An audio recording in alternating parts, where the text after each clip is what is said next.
22 जानेवारी 2024 भारताच्या इतिहासामध्ये हा दिवस सोन्याच्या अक्षराने लिहिला जाईल आणि या दिवसाची जर तुलना झाली तर ती फक्त आणि फक्त छत्रपती शिवाजी महाराज यांच्या राज्याभिषेकाच्या दिनाशी होऊ शकते किंवा होऊ शकते देशाच्या स्वातंत्र्य दिनाशी।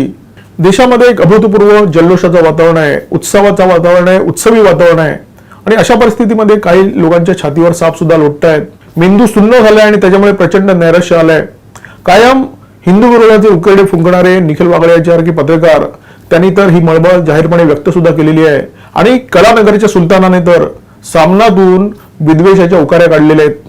सुप्रिया सुळे यांनी तर आम्ही जय श्रीराम म्हणणार नाही, आम्ही मर्यादा पुरुषोत्तम राम म्हणू, अशा प्रकारची निरर्थक आणि बिंडोक विधानं केलेली आहेत। सुप्रिया सुळेंनी समजा मटण खाऊन हा दिवस साजरा केला असता तर हिंदू समाजाला काय फरक पडला असता। सुप्रिया सुळे आणि त्यांच्या पिताश्रींना प्राणप्रतिष्ठा सोहळ्याचा काडीचाही आनंद नाहीये हे हिंदू समाजाने गृहीत धरलेलं आहे, कारण त्याच्यामुळे कदाचित मुसलमानांची मतं जातील।